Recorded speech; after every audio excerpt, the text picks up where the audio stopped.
नमस्कार जय जगन्नाथ आम चैनल को आपण मानकु बहुत बहुत स्वागत। सर्वप्रथमे आपण मानकु ओडिया नववर्ष उपलक्षे अनेक अनेक शुभेच्छा एवं शुभकामना। तेबे सांग माने आजिर एही भिडियो रे आमे किछि एपरी उपाय विषय रे आलोचना करिबा कि आपण जेउ उपाय गुडी को जदि पणा संक्रांति दिन करंती तेबे सही उपाय द्वारा आपणंकु भगवान श्री हनुमानंकर कृपा बा आशीर्वाद प्राप्ति हेबा सहित आपणंक गृहरे सुख समृद्धि लागी रही थाए। आउ मध्य आपणंकर थिबा आर्थिक समस्या सबुदिन पई दूर होई थाए। सांग माने एही महाविषुव संक्रांति बा पणा संक्रांति को मध्य प्रभु हनुमानंकर जयंती रूपरे पालन करा जाई थाए। आउ आपण एही दिन प्रभु हनुमानंकर पूजा करिबा परे आपण एही उपाय गुडी को करिबा द्वारा आपणक घरे सुख समृद्धि लागी रही थाए। एहा सहित आपणक मनरे जहा भी किछि मनस्कामना रहिछि ताहा आपणकर पूरण होई थाए। आपण माने तो निश्चय जानिथिबे जे प्रभु हनुमानंकु भगवान शिवंकर रुद्र अवतार बोली कुहा जाई थाए। सेथिपाई भगवान अति शीघ्र प्रसन्न होइथांती। हेले सांग माने आपण माने एही कथार ध्यान रखिबे जे आपण पणा संक्रांति दिन प्रभु हनुमानंक पूजारे आपण प्राचीन कालरू शुद्धतार बड़ महत्व रही आसीअछि। सेथिपाई आपण पूजा करिबा समय रे निजकु संपूर्ण शुद्ध रखंतु। आउ भगवान को पाखरे निजकु समर्पित रखंतु। आउ मध्य पूजा समय रे आपण आपणकर मन भितरे कौनसी प्रकारर खराप भावना रखंतु नहीं। तो सांग माने वर्तमान आसंतु जानिबा सेही सबु उपाय विषय रे जहाकु आपण करिबा द्वारा आपणकर गृहरे सुख और समृद्धि लागी रहिबो। आउ मध्य तंत्र मंत्र आउ आर्थिक अवस्था मध्य बा आर्थिक परिस्थिति मध्य आपणकर जहा भी किछि खराप चालुथिला ताहा आपणकर दूर हेबाकु लागिबो। आउ आपणकर जहा भी किछि दुर्भाग्य थिला ताहा आपणकर सौभाग्य रे परिणत हेबाकु लागिबो। तो सही कारणरु सांग माने आपण माने भिडियोटी को स्किप न करी शेष पर्यंत निश्चय देखंतु। ताहा पूर्वरु जदि आपणंकु एही भिडियोटी भल लागि थाए ताहले आपण माने एही भिडियो को लाइक निश्चय करंतु। आउ चैनल को सब्सक्राइब करंतु। कमेंट रे लेखंतु जय हनुमान। तो सांग माने चालंतु जानिबा जदि आपणक जीवन रे किछि आर्थिक समस्या चालुछि तेबे ताहाकु आपण किपरि दूर करिवे आउ केउ उपाय कले एही पणा संक्रांति दिन आपणकर जीवन रे चालुथिबा आर्थिक समस्या सबु दूर हेबो। तो सांग माने आपण हनुमान जयंती बा पणा संक्रांति दिन आपण ब्रह्म मुहूर्तरु उठी स्नान आदि सारी बा आपणकर दैनंदिन जेते सबु कार्य अछि ताकु सबु सारी गोटिए लाल रंगर वस्त्र परिधान करंतु। आउ तापरे आपण आपणकर घर पाखरे थिबा कोनोसी हनुमान मंदिर को जांतु। आउ प्रभु हनुमानंकर पूजार्चना करी पूजा करि सारिबा परे पड़िथिबा फूल मध्यरु किछि फूल आउ सिंदूर नेई करी निजर घर को आसंतु। आउ जहा किछि आपणकर सेठारु आनिथिबे ताहाकु लाल रंगर कपड़ारे बांधी ताकु एक पुटुली प्रस्तुत करंतु। आउ ताहाकु नेई निजर व्यवसाय स्थल रे बा आपण आपणक घरे जेउठारे धन रखुचंती सेही स्थान रे नेई रखी दियंतु। तो सांग माने आपण एहीपरि करिबा द्वारा आपणकर चालुथिबा आर्थिक समस्या दूर होई जाई थाए। आउ आपणकर केबे भी आर्थिक समस्या देखा देई न थाए। वर्तमान जानंतु द्वितीय उपायटी कौन।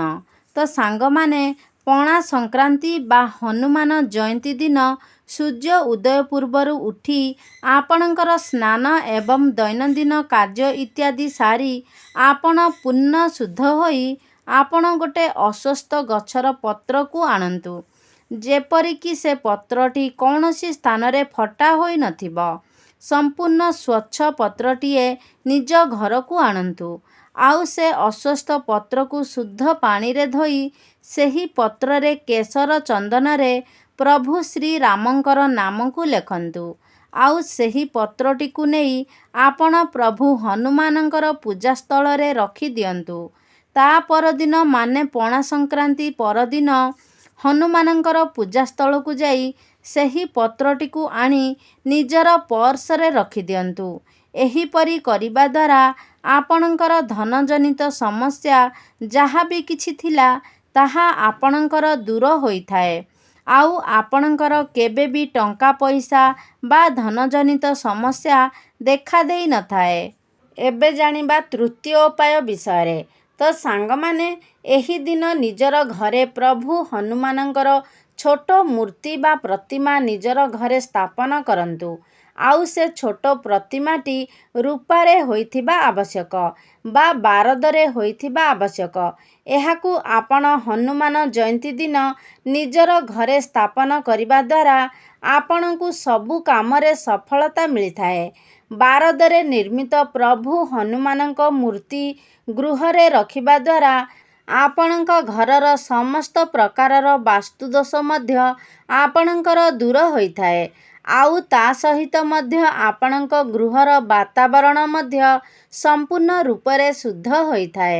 ଆଉ ମଧ୍ୟ ପ୍ରତିଦିନ ପ୍ରଭୁ ହନୁମାନଙ୍କର ପୂଜାର୍ଚ୍ଚନା କରିବା ଦ୍ୱାରା କୌଣସି ପ୍ରକାରର ତନ୍ତ୍ରମନ୍ତ୍ର ଶକ୍ତିର ପ୍ରଭାବ ଆପଣଙ୍କ ଘର ଉପରେ ପଡ଼ିନଥାଏ। ଆଉ ଯେଉଁ ମୂର୍ତ୍ତିକୁ ଆପଣ ଆପଣଙ୍କର ଘରେ ସ୍ଥାପନ କରିଥିଲେ ସେହି ମୂର୍ତ୍ତିକୁ ପ୍ରତିଦିନ ଆପଣ ପୂଜା କରିବା ଦ୍ୱାରା ଯଦି ଆପଣଙ୍କର କୁଣ୍ଡଳୀରେ ପିତୃଦୋଷ ରହିଥାଏ ସେଥିରୁ ମଧ୍ୟ ଆପଣଙ୍କୁ ମୁକ୍ତି ମିଳିଥାଏ। ଆଉ ମଧ୍ୟ ଆପଣଙ୍କର ଆର୍ଥିକ ସଙ୍କଟ ମଧ୍ୟ ଦୂର ହୋଇଥାଏ। ସାଙ୍ଗମାନେ, ଚତୁର୍ଥ ଉପାୟଟି ହେଲା ଆପଣ ହନୁମାନ ଜୟନ୍ତୀ ଦିନ ସନ୍ଧ୍ୟା ସମୟରେ ଆପଣଙ୍କ ଘର ପାଖରେ ଥିବା କୌଣସି ପ୍ରଭୁ ହନୁମାନଙ୍କର ମନ୍ଦିରକୁ ଯାଆନ୍ତୁ। ଆଉ ସେଠାରେ ଆପଣ ପ୍ରଭୁ ହନୁମାନଙ୍କ ସମ୍ମୁଖରେ ଗୋଟିଏ ଶୁଦ୍ଧ ଗାଈର ଘିଅ ବା ଗୋଟିଏ ରାଶି ତେଲର ଅଖଣ୍ଡ ଦୀପ ଆପଣ ସେଠାରେ ଜଳାନ୍ତୁ। ସେହି ଦୁଇଟି ଅଖଣ୍ଡ ଦୀପକୁ ଜାଳିବା ପରେ ଆପଣ ପ୍ରଭୁ ହନୁମାନ ଚାଳିଶାର ପାଠ କରନ୍ତୁ।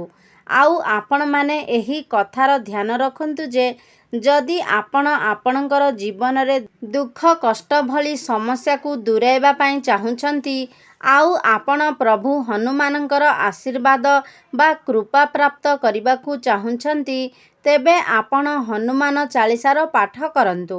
ଏହାକୁ ପାଠ କରିବା ଦ୍ୱାରା ଆପଣଙ୍କୁ ପ୍ରଭୁ ହନୁମାନଙ୍କର କୃପା ପ୍ରାପ୍ତି ହେବା ସହିତ ଆପଣଙ୍କ ଜୀବନରେ ଯାହା ବି କିଛି ଦୁଃଖ କଷ୍ଟ ଇତ୍ୟାଦି ସବୁ ଚାଲୁଅଛି ତାହା ଆପଣଙ୍କର ଦୂର ହୋଇଯିବ। ତେବେ ସାଙ୍ଗମାନେ, ଆପଣ ଏହି ଉପାୟକୁ ନିଶ୍ଚୟ ଭାବରେ କରନ୍ତୁ।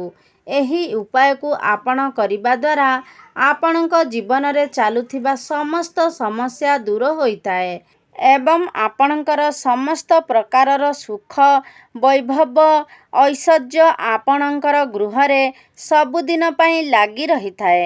ତେବେ ସାଙ୍ଗମାନେ, ପଞ୍ଚମ ଉପାୟଟି ହେଲା ପଣା ସଂକ୍ରାନ୍ତି ଦିନ ଆପଣ ବ୍ରହ୍ମ ମୁହୂର୍ତ୍ତରୁ ଉଠି ଆପଣଙ୍କର ନିତ୍ୟକର୍ମ ସାରି ଠାକୁର ଘରେ ପୂଜାପାଠ କରିସାରିବା ପରେ ରାମରକ୍ଷା ସ୍ତୋତ୍ର ପାଠ କରନ୍ତୁ। ଏହାକୁ ପାଠ କରିସାରିବା ପରେ ଆପଣ ପ୍ରଭୁ ହନୁମାନଙ୍କୁ ଗୋଟିଏ ପାନପତ୍ରରେ ଗୁଡ଼ ଓ ଚଣା ରଖି ପ୍ରଭୁ ହନୁମାନଙ୍କୁ ଭୋଗ ଅର୍ପଣ କରନ୍ତୁ। ଆଉ ଭଗବାନଙ୍କୁ ଆପଣଙ୍କ ଜୀବନରେ ଚାଲୁଥିବା ସମସ୍ତ ସମସ୍ୟାର ନିବାରଣ କରିବାର ପ୍ରାର୍ଥନା ମଧ୍ୟ କରନ୍ତୁ। ଏହିପରି କରିବା ଦ୍ୱାରା ଆପଣଙ୍କ ଗୃହରେ ସଦାସର୍ବଦା ସୁଖ ଶାନ୍ତି ଲାଗି ରହିଥାଏ। ଆଉ କେବେ ମଧ୍ୟ ଗୃହରେ ଅଶାନ୍ତି ଦେଖାଦେଇ ନଥାଏ। ଆଉ ମଧ୍ୟ ଏହି ଦିନ ଆପଣ ବା ହନୁମାନ ଜୟନ୍ତୀ ଦିନ ପ୍ରଭୁ ହନୁମାନଙ୍କୁ ପ୍ରସନ୍ନ କରିବା ପାଇଁ ଆପଣ ପ୍ରଭୁ ହନୁମାନଙ୍କର ମୂର୍ତ୍ତିରେ ଗୋଲାପ ଫୁଲର ପ୍ରସ୍ତୁତ ମାଳା ଅର୍ପଣ କରନ୍ତୁ। ଆଉ ଗୋଟିଏ ନଡ଼ିଆରେ ସ୍ୱସ୍ତିକ ଚିହ୍ନ ଅଙ୍କନ କରି ସେହି ନଡ଼ିଆକୁ ଆପଣ ପ୍ରଭୁ ହନୁମାନଙ୍କୁ ଅର୍ପଣ କରନ୍ତୁ। ଏହିପରି ଆପଣ କରିବା ଦ୍ୱାରା ଯଦି ଆପଣଙ୍କର ଖରାପ ସମୟ ଚାଲିଛି ତାହା ଆପଣଙ୍କର ନିଶ୍ଚିନ୍ତ ଭାବରେ ଦୂର ହୋଇଥାଏ। ତେବେ ସାଙ୍ଗମାନେ, ଏହା ତ ଥିଲା ହନୁମାନ ଜୟନ୍ତୀ ବା ପଣା ସଂକ୍ରାନ୍ତି ମହାବିଷୁବ ସଂକ୍ରାନ୍ତିକୁ ନେଇ କିଛି ଉପାୟ, ଯାହାକୁ ଆପଣ କରି ଆପଣଙ୍କ ଜୀବନରେ ଚାଲୁଥିବା ସମସ୍ୟାକୁ ଦୂର କରିବା ସହିତ ଆପଣଙ୍କ ଜୀବନରେ ଚାଲୁଥିବା ଆର୍ଥିକ ସଙ୍କଟକୁ ମଧ୍ୟ ଆପଣ ଦୂର କରିବେ। ତେବେ ସାଙ୍ଗମାନେ, ଯଦି ଏହି ଭିଡ଼ିଓଟି ଆପଣମାନଙ୍କୁ ଭଲ ଲାଗିଥାଏ ତାହେଲେ ଲାଇକ୍ କରିବେ, ସେୟାର କରିବେ। ଆମ ଚ୍ୟାନେଲକୁ ଯଦି ସବସ୍କ୍ରାଇବ୍ କରିନାହାନ୍ତି ତାହେଲେ ସବସ୍କ୍ରାଇବ୍ କରିବେ। ତ ଆଜିର ଭିଡ଼ିଓଟି ଏଇଠି ସମାପ୍ତି କରିବା। ସର୍ବେ ଭବନ୍ତୁ ସୁଖିନଃ। ଧନ୍ୟବାଦ।